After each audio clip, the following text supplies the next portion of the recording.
Una de las preguntas que más me habéis repetido con relación al último Ironman que hice, el Northwest Triman, el Ironman de Galicia, es en relación a la cantidad de hidrato de carbono que consumí por hora durante toda la competición. Para ahondar un poco en ello, lo que vamos a hacer es ver un poco mi caso, ¿vale? Lo que hicimos, bueno, como sabéis, cuento con un analizador cardiometabólico que lo que permite es hacer pruebas tanto en bici como corriendo y en función de la intensidad a la que vamos en cada momento, pues ver qué cantidad de hidrato de carbono o de grasa estamos consumiendo por hora o por minuto, ¿vale? Entonces, lo que vamos a hacer es explicar mi caso. Lo más importante es que cada persona es individual, ¿vale? Y gracias a esta prueba podemos individualizar mucho más entrenamientos y nutrición, como vamos a ver en este caso, gracias a las gráficas que voy a aportar, ¿vale? Yo me realicé dos pruebas, una hace un tiempo y otra después de haber cambiado tanto nutrición como forma de entrenar, ¿vale? La primera es esta, ¿vale? Veis el gráfico aquí. Y la segunda, que es ya en cuando pasé a tener una nutrición cetogénica y un entrenamiento mucho más individualizado y acorde a las pruebas que he estado realizándome, es esta, ¿vale? Como veis son muy diferentes, no solo porque en una llego a más intensidad, a unos vatios mayores que en otra, ¿vale? Hay que destacar que las dos pruebas son en bici, en una llego a más vatios que en la otra, pero lo más importante es la diferencia entre el consumo de grasas y el consumo de hidrato de carbono de una prueba y de otra. ¿Vale? El consumo de grasas es esta zona que veis con una línea amarilla y sombreado en amarillo, y el consumo de hidrato de carbono es esta línea morada y sombreado morado, ¿vale? Entonces, ¿qué podemos ver? ¿Qué diferencias vemos? Como vemos en la segunda prueba, tengo una cantidad de consumo de grasa mucho mayor, es decir, a más intensidad soy capaz de consumir mayor cantidad de grasa, cosa que eso es muy beneficioso para los deportistas de resistencia.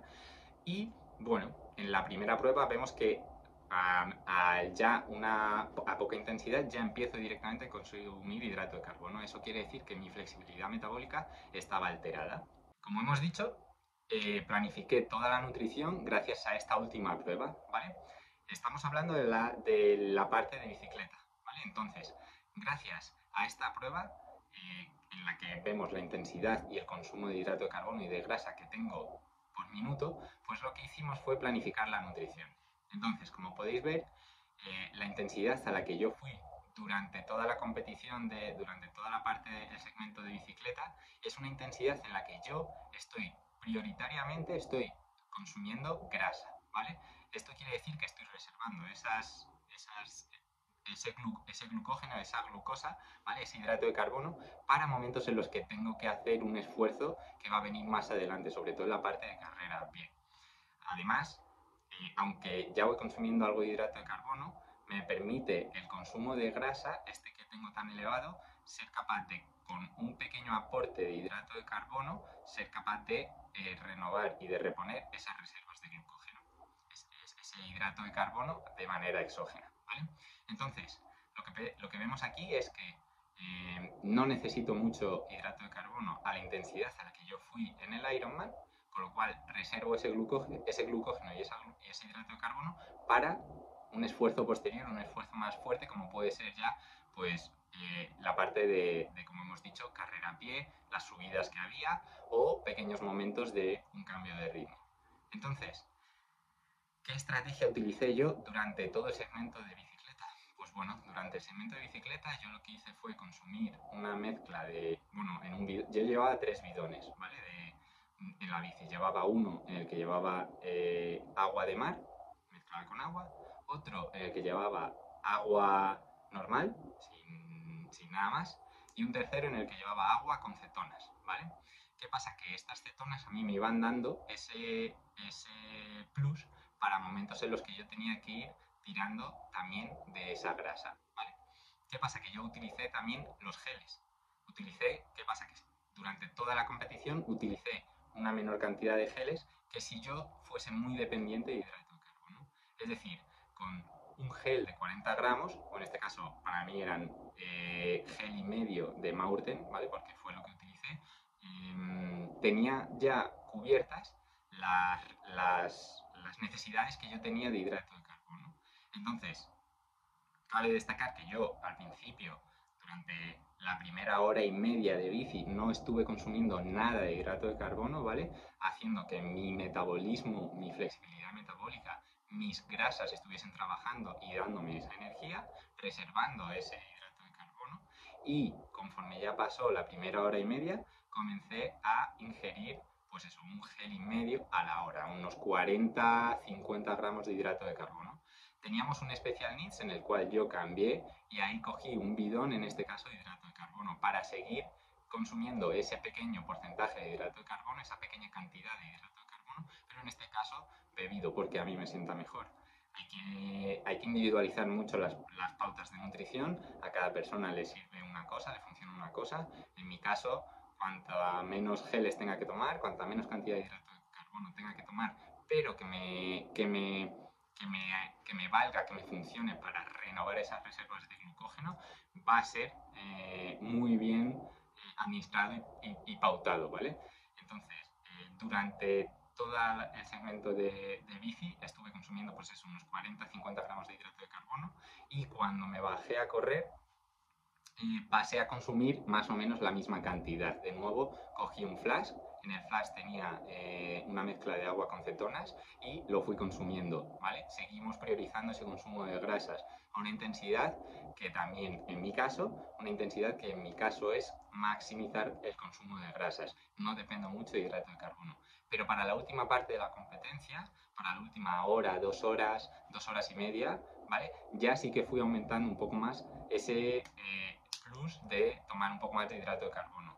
En este caso, consumí un gel de 25 gramos, pero lo que fui haciendo es que en los habituallamientos que había iba tomando ya sea sandía o naranja, que es lo que había. De esta manera no solo no tenía esos sabores de que tienen los geles, que aunque sea el Maurten neutro, bueno, te acabas cansando un poco, sino que ya le iba dando un poco de variedad. ¿Vale? Entonces, muy importante, este es mi caso, este es mi caso de haber entrenado, este es mi caso de haberme hecho las pruebas y saber la intensidad, la cantidad de hidrato de carbono, la cantidad de grasa que yo consumo en función de cada intensidad, ¿vale? Esto no es a la ligera y cuanto más preciso seas, más eficiente vas a ser. Por eso yo te recomiendo siempre que te hagas una prueba de este tipo, conozcas cómo funciona tu metabolismo durante el ejercicio y en función de esto pautes tanto nutrición como entrenamiento, ya que vas a ver muchas mejoras, ¿vale? Puedes ver el caso, en mi caso, en el cual tras el cambio de una nutrición más, bueno, con mucho hidrato de carbono, comiendo pasta, pan, sí, de vez en cuando periodizando, haciendo alguna salida en ayunas, a una nutrición low carb, incluso cetogénica, que ya sí que soy capaz de hacer muchos entrenamientos en ayunas, vamos, prácticamente todos mis entrenamientos en ayunas, largas horas de entrenamiento en ayunas, aguantar sin ningún hambre durante 18, 20 horas sin ningún problema, pues gracias a todo esto he maximizado ese consumo de grasas, he mejorado mi flexibilidad metabólica y, bueno, mis necesidades de hidrato de carbono en competición se han reducido, cosa que en mi caso me ha venido muy bien porque quiere decir menos dolores de tripa, menos problemas a nivel digestivo, ser capaz de terminar un Ironman sin necesidad de tener que ir al baño, sin vómitos, sin problema de después de que no me entrase nada de comer, como si he tenido en otras carreras anteriormente por esa alta cantidad de hidrato de carbono que me metía en el cuerpo y que al final jugaba un papel también en mi contra, haciendo que llegase un momento en el cual ya no era capaz de consumir más hidrato de carbono, se me cerrase el estómago, no pudiese comer más y eso sí que perjudicaba mi rendimiento. Y bueno, mi recomendación es haz una prueba de estas, conoce cómo funciona tu metabolismo y centrémonos en vamos a mejorar cada parámetro, entrenamiento y nutrición para mejorar el rendimiento. Así que nada, espero haber resuelto la pregunta de la cantidad de hidratos de carbono y ya sabéis, si estáis interesados, dejadme un comentario o contactarme por privado y nos vemos en la próxima.